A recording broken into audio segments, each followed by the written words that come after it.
I tracked down 10 of the worst flops ever made, films that sucked so bad they bankrupted studios, ended careers, and even made Al Pacino regret showing up to work. I'm talking about a porn star comedy that scored 0 on Rotten Tomatoes, a $70 million Lord of the Rings ripoff that destroyed a director's career, a film so bad the studio pretended it never existed. And yes, Adam Sandler is here. Twice. Let's count down 10 studio disasters that lost millions, and still make you ask, how the hell did this get made? Adam Sandler has made plenty of bad movies. That's just a fact. But when his company Happy Madison made Bucky Larson, a movie Sandler didn't even bother to star in, it somehow managed to scrape the absolute bottom. This is the same crew that gave us Deuce Bigalow, Joe Dirt, The Master of Disguise. All terrible. But Bucky Larson made those movies look like Oscar contenders. Starring Nick Swardson, the film followed an awkward guy from Iowa who decides to become an adult video star. The entire joke, if you can call it that, was about his tiny endowment. That's it. 90 minutes of the same one-note gag. Critics tore it apart, juvenile, unfunny, and lazy. Rotten Tomatoes gave it a 0% score, one of those rare cases where literally no critic could defend it. Even people who enjoy lowbrow comedies had no patience for it. And nobody even saw it. The studio barely marketed the movie. How do you advertise an R-rated porn comedy on TV anyway? Even Nick Swardson admitted later that they couldn't show anything in the trailer, so people had no reason to go. He blamed the flop on that. But no, the real problem is the movie itself was garbage. This one is just baffling. Jason Statham, Ron Perlman, Burt Reynolds, Ray Liotta. It looked like a great cast for a fantasy epic. Instead, it was Uwe Boll, one of the worst directors of all time, blowing $70 million on a Lord of the Rings knockoff. The movie followed a farmer whose son gets killed and wife kidnapped, and he goes up against the Kroogs, basically discount orcs ripped straight out of Middle-earth. The plot was nonsense, the editing was choppy, the acting bored. It felt like a made-for-TV fantasy series that accidentally wandered into theaters. The crazy part is how it got financed. Boll had been using a German tax shelter loophole to bankroll his disasters like House of the Dead and Alone in the Dark. This was his biggest budget yet, $70 million. And then the loophole closed. Once this movie bombed, Boll's gravy train ended. Distributors stopped touching him, because not only were his movies awful, they didn't even sell. He didn't screen it for critics, which tells you everything. When the reviews finally came, they were brutal. And then, of course, there was the sideshow.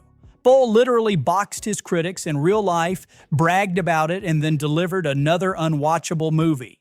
Dead on arrival, and the end of his shot at making big films. Guy Ritchie tried to branch out from his crime comedies and instead made one of the worst films of his career, a vanity project for Madonna, who was married to him at the time. Swept Away felt like it only existed because she wanted it to. The film was sappy, slow, and hackneyed. The so-called comedy was forced. The romance was dead on arrival, and the whole thing looked like a bad 70s TV drama. Zero energy, zero spark, zero reason to exist. The press roasted it, and Madonna claimed the media sabotaged the movie. But the truth is, it bombed because it was awful. Critics and audiences laughed at it, not with it. It made just $1 million back on a $10 million budget, one of Madonna's worst flops, and after this, she never headlined another movie again. Ritchie's career also took a major hit. It took him years to recover from this mess. Swept Away became shorthand for "Don't let your spouse star in your passion project." Tom Green was a comedy star in the early 2000s. MTV, late-night appearances, shock humor, he was everywhere. And then he made Freddy Got Fingered, a movie so bad it basically ended his career overnight. He wrote it, directed it, starred in it, and it was disgusting. Scenes of him jacking off animals, endless gross-out gags, nonsense humor that went nowhere. It was supposed to be edgy. Instead, it was unwatchable. Critics destroyed it. Not just bad reviews, many called it one of the worst films ever made. Roger Ebert gave it 0 stars and said it wasn't even the bottom of the barrel, it was below that. Freddy Got Fingered shares that rating with Caligula and the Human Centipede sequels. The fallout ended Green's mainstream career. Nobody trusted him with a movie ever again.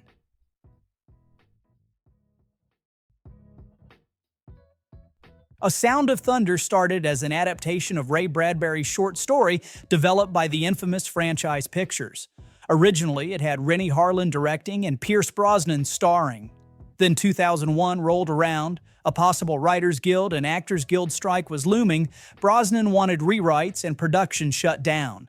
By the time it restarted, Brosnan was gone, replaced with Edward Burns. Peter Hyams took over as director and everyone knew the script was trash, but they kept going. The budget was $80 million, most of it meant for visual effects. But then Franchise Pictures went bankrupt. Now you've got a movie built on dinosaurs, futuristic cities, and time waves, with no money left for CGI. It sat on a shelf for 3 years. When it finally limped toward release, the scraps of money left could barely cover placeholder effects. As a result, the visuals here are hilariously bad. Dinosaurs that look like cartoons, cityscapes that look like unfinished video game cutscenes. Warner Brothers was contractually forced to release it in the US, even though it was basically unreleasable. They booked it in just 816 theaters, dumped it over Labor Day weekend, and walked away. John Travolta was riding high after Pulp Fiction, but his passion project Battlefield Earth torched whatever goodwill he had left. He was obsessed with Ron Hubbard's sci-fi novel, which is tightly tied to Scientology, and thought it would be his Star Wars. He even once claimed it would be better.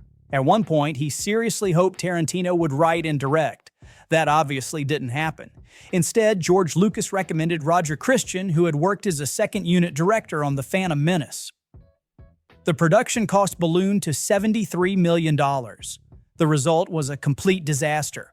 A nonsensical plot about 9-foot-tall dreadlocked aliens enslaving humans, over-the-top acting with Travolta cackling all the way through the movie. Add to that effects that look cheap even in 2000 and a camera style where nearly every shot is tilted in a Dutch angle. The dialogue repeats the insult rat brain over 100 times. Reviews were merciless. Rotten Tomatoes score, 3%. Immediately branded one of the worst films ever made. The backlash was so severe it drove Franchise Pictures into bankruptcy. Travolta's career never fully recovered.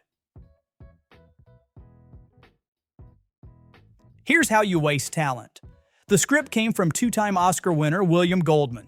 The director was Lawrence Kasdan, who co-wrote The Empire Strikes Back and Raiders of the Lost Ark. The cast had Thomas Jane, Damian Lewis, Timothy Olyphant, and Morgan Freeman. On paper, Dreamcatcher should have been another big Stephen King hit. Instead, it turned into one of the worst King adaptations ever made. The story revolves around alien parasites, nicknamed shitweasels, that literally crawl out of people's backsides. The tone veers between deadly serious sci-fi thriller and gross-out horror comedy. Critics found it incoherent, people just found it disgusting, and one analysis said it plain.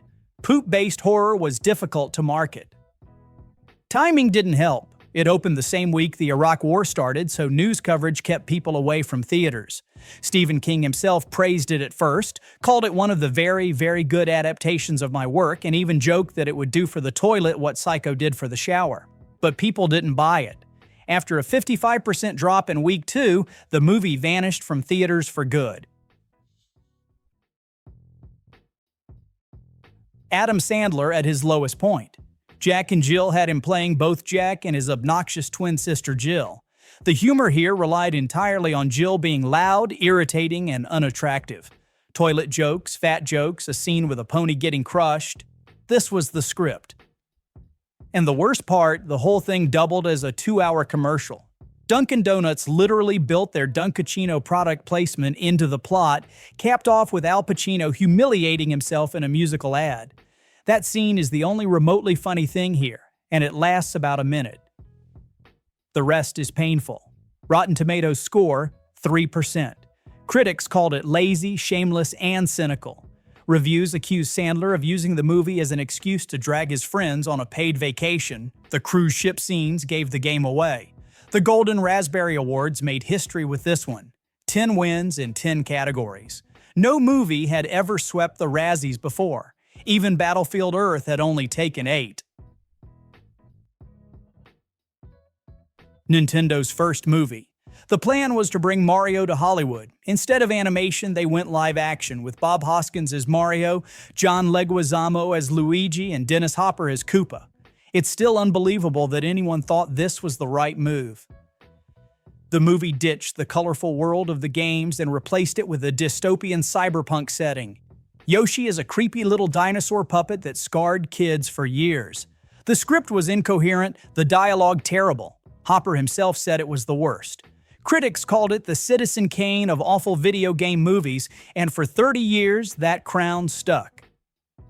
Hoskins hated every second of filming. He admitted he drank scotch on set just to survive the shoot. Later, he didn't mince words. "It was the worst thing I ever did. A fucking nightmare." The movie cost nearly $50 million, earned less than that, and killed any chance of Nintendo adaptations for decades. Only in 2023 did the franchise finally recover.